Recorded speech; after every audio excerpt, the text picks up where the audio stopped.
YouTube.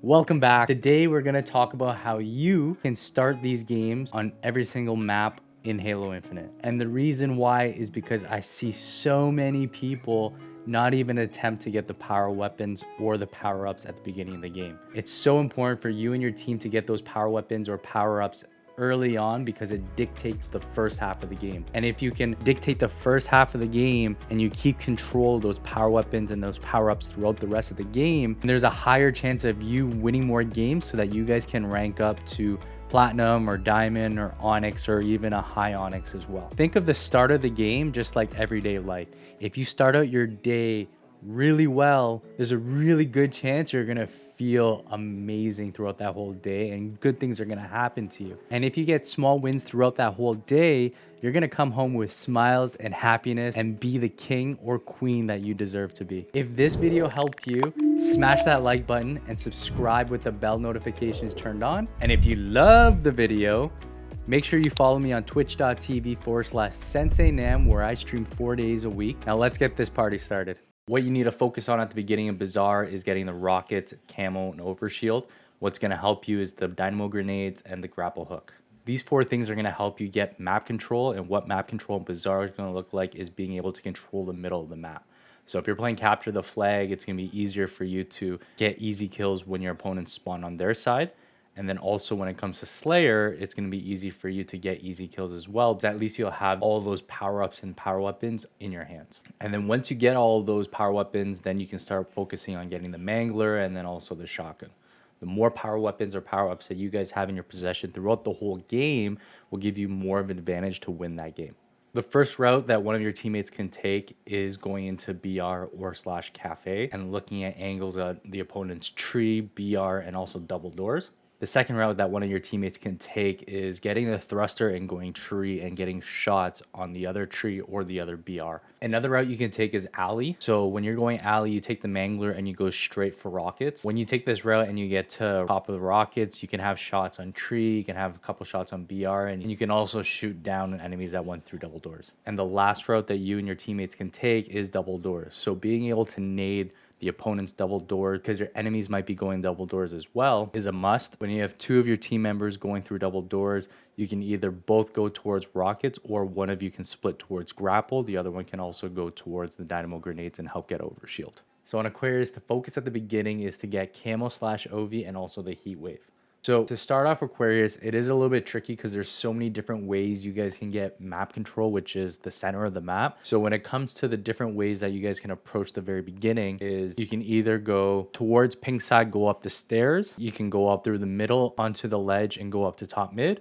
Or you can go through closet all the way through to top mid. One thing to keep in mind is once you get to top mid, you have to think about where are your enemies going to be coming up from. So my recommendation is once you get to mid, you always want to throw at least 1 nade on the other side of the jump up. So if you're on pink side, throw a nade at jump up. If you're on car side, throw a nade on the jump up as well. So it's also good to have one person staying back at the flag. The reason why is because that person can shoot from across the map onto the other flag, and also it can help out for enemies that are going top mid.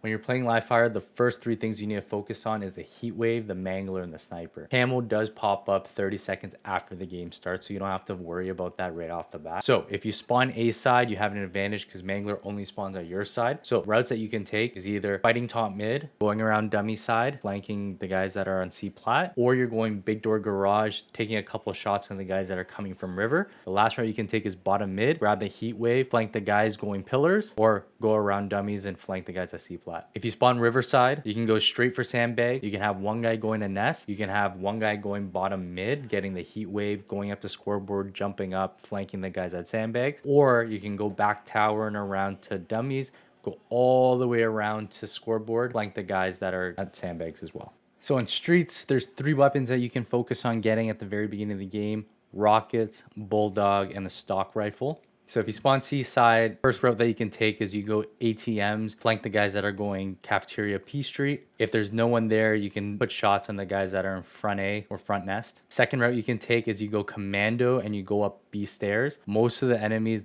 what they like to do is they like to nade thrusters on alley. So if you go through B steps, you have a little bit more of an advantage. One way that your team can start is you have one person waiting at balcony with the stock rifle watching mid and also hit shots at B railing. And then the last route is commando to B stairs. Most of the enemies throw nades at that thruster. So if you go up B steps, then you have a little bit more of an advantage. If you spawn back square, first route you can take is you're going through B side.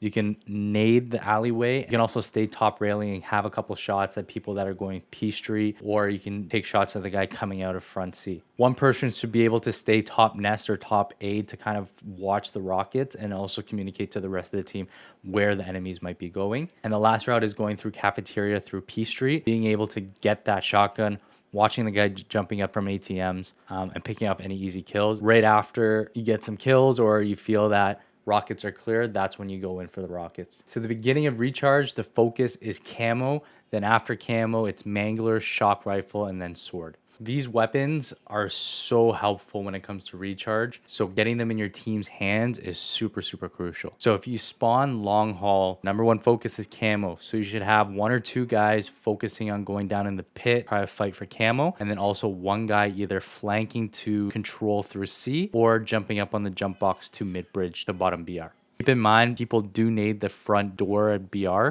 so that might not be the best bet. If you're going through C, there are nades that your enemies can shoot at and weaken you. So if you want to shoot out those nades first, you can do that. Jump on the boxes and jump up on the ledge in control. The other route is one person going towards top yellow, watching the end of long haul where the jump up to top glass is. That way you can see if there's anyone rotating towards turbine, and then also you can take shots on the guys that are shooting from top cat. If you spawn bottom elevator, one route that one of your teammates can take is going turbine. So he can either look at long haul to see if anyone's going that direction. If there's no one over there, what you can do is you can actually go towards the door of mid bridge and turbine and help your teammates get that camo and shoot your enemies, whether they're on C plat, C stairs, or on triple stack. One of your teammates should be able to go bottom BR, shoot out those nades to weaken some of your enemies. If there's no one going C, you can go to front control and help your teammates get that camo. Or what you can do is you can go around through C, flank your enemies that are in the pit trying to fight for that camo. If you enjoyed this video, check out these other two videos that will help you improve in Halo Infinite.